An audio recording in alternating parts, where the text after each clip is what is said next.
이재명 대표의 무죄 선고 그제 나왔죠. 비판 목소리가 계속 나오고 있는 그런 상황입니다. 근데 이런 가운데 선고가 나오고 난 직후, 선고가 나온 날 김문기 씨의 아내가 월간 조선과 인터뷰를 해서 심경을 밝혔습니다. 함께 보시죠. 대한민국에서 살아야 하는 건가요? 살면서 오늘이 두 번째로 슬픈 날입니다. 이게 지난 26일 이재명 대표에게 무죄가 선고된 날입니다. 너무 기운이 빠져서 하루 종일 맥없이 누워서 울었다. 이런 인터뷰가 월간 조선에 실려 있었습니다. 2심 판결의 결과를 아마 전혀 상상도 못했던 것 같아요. 무죄가 나올 것이라고, 그것도 전원 통무죄가 나올 것이라고 김문기 씨의 아내는 상상하지 못했던 것 같습니다. 그러니까 저러한 표현들이 인터뷰를 통해서 나온 것이 아닌가라는 생각이 드는데, 김광삼 변호사님 어떻습니까? 지금 펑펑 울고 뭐 일어서지도 못했다 이런 인터뷰가 실렸습니다. 근데 김문기 씨 유가족 입장에서는 네, 지금 이 범죄 혐의 자체가 김문기 씨와 관련된 거잖아요. 그렇죠. 그런데 이 몰랐다는 것이 명백히 거짓임에도 불구하고 이것이 인식에 관한 거다 해가지고 법률적으로 이것이 회피가 돼버리기 때문에 본인 입장에서는 굉장히 원통할 수 있다. 유죄 입장에서는 그렇게 봅니다. 뭐 그 김문기 씨 유가족만 몰랐겠습니까? 저도 몰랐고 대부분 사람이 몰랐죠. 민주당에서는 무죄다고 주장했지만 제가 네. 볼 때는 민주당도 깜짝 놀랐을 거예요. 왜냐하면 말은 무죄다고 했지만 네. 적어도 백현동은 유죄가 나올 것이라고 속으로는 다 생각하고 있었을 거예요. 그런데 너무나 판사가 이제 파격적으로 뭐 이상한 법적 논리를 이용해서 이걸 선고를 했기 때문에 누구도 몰랐다. 저는 뭐 이재명 대표는 알았을지 모르겠어요. 뭐 그렇지만 누구도 몰랐단 말이 맞는데 유죄 입장에서는 굉장히 원통하겠죠. 더군다나 뭐 그렇게 이재명 대표의 충성을 다하고 대장동에 관여를 해서 실무를 그렇게 열심히 하고 했음에도 불구하고 네.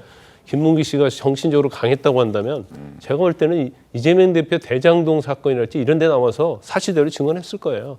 근데 본인이 사실은 그럴 정도 이제 강심장도 가지고 있지 않고 굉장히 어떻게 보면 연약하고 순박하고 착하기 때문에 저런 불행한 선택을 저는 했다고 보는데, 가족 입장에서 보면 얼마나 원통하고 한이 맺히겠습니까? 제가 유가족이더라도 당연히 저랬을 거라고 봅니다. 논란 중에 이제 당사자가 사망했기 때문에 선고법 선고에 대해서는 유족들의 입장이 가장 궁금했는데 어제 그런 입장문이 나온 겁니다. 이 김문기 씨 가족은요, 그동안 김문기 씨에 대해서 몰랐다 이렇게 얘기하는 이재명 대표의 발언에 분함과 억울함을 표출해 왔었습니다. 이 대표와 김문기 씨 가족들의 이야기까지 이어서 들어보시죠.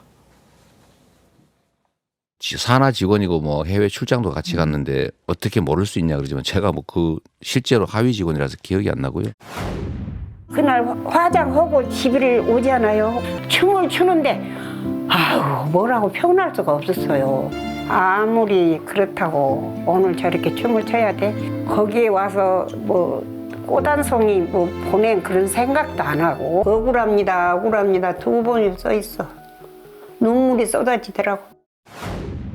저희는 주변에서 들었고 형한테 직접 들었고 이재명 씨 형을 굉장히 존경했고 그다음에 선망했어요. 작은 형이 존경했던 분으로부터 그런 얘기를 들은 저희 가족들은 상처가 더 컸던 거죠. 유동규 씨 또한, 이재명 대표와 함께 골프를 친 유동규 씨 또한 2심 판결에 대해서 김문기 씨를 2번 죽였다면서 납득할 수 없는 그런 상황이었다. 납득할 수 없다며 격앙된 반응을 보였습니다. 유동규 씨 목소리도 들어보겠습니다. 김문기 처장 2번 죽였다고 생각합니다. 2번 죽였. 비서실장이나 김문기 처장 같은 분이 왜 돌아가셨겠습니까? 판사라는 분들이 그런 거를 최소한 조금이라도 생각했는지. 100% 거짓말이잖아요. 왜냐하면 이미 사진이 나와 있어요. 예. 명백한 증거가, 그러니까 이재명이 그 2009년에 네. 토론회를 열었어요. 리모델링 토론회. 관련돼서. 예. 성남에서 패널로 그때 저도 나갔습니다. 네, 그 예. 토론회에 예. 김문기 차장이 왔습니다. 아. 제가 부른 게 아닙니다. 예. 본인들이 불러서 김문기 차장이 와가지고 했는데, 그러면 그때는 유령이 불렀습니까? 김 대변인님, 이게 지금 이재명 대표가 한 김문기 전 처장 몰랐다 이 발언이 전부 이제 무죄로 나게 되니까 유족들은 지금 맥이 없다. 대한민국 살아야 되는 거냐 이런 얘기 하는 것 같습니다. 유족들의 입장 충분히 이해가 됩니다. 그러나 이 김문기 처장에 대해서 이재명 대표가 어느 순간 인식을 하게 되었는가 하는 부분은 전적으로 이재명 대표 개인의 영역의 부분 아니겠습니까?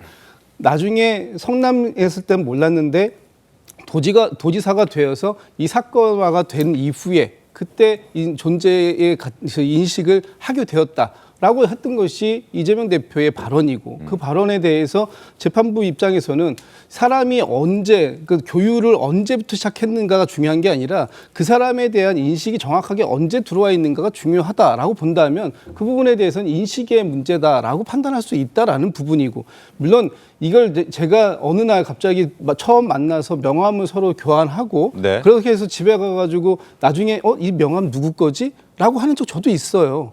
그렇기 때문에 누군가가 정확하게 언제부터 나하고 사귀고 알고 있던 사람이냐라는 부분에 대해서 그거 잘 몰랐다라고 얘기하는 부분에 대해서 섭섭해할 수 있습니다. 그러나 이것이 어떤 그 사람 존재를 완전히 부인하는 것이 아니라 그 알았던 시점에 대해서 얘기하는 차원에서 당시에 이 어떤 해명을 하는 과정에 있었던 발언에서 나왔다고 한다면 그건 또 그 부분대로 인정할 수 있는 부분이 있다. 이것이 항소심 재판부가 판단한 부분이다라고 보고 그 부분에 대해서는 법에서 또 판단한 부분도 존중해 줄 필요가 있다라고 생각을 합니다. 김문기 처장 아내가 월간 조선과 인터뷰하면서 지금 오늘이 이제 3월 26일이 두 번째로 슬픈 날이었다라고 밝혔는데 아마 첫 번째는 김문기 씨가 사망한 날이었을 테고 두 번째가 그제 선고 날이었을 것으로 추정이 됩니다. 자, 그리고 이러한 내용은 김문기 씨의 인터뷰를 본 국민의힘 조정은 의원도 지적을 했습니다. 한번 들어보겠습니다. 국민이 예상을 못했던 것 같습니다.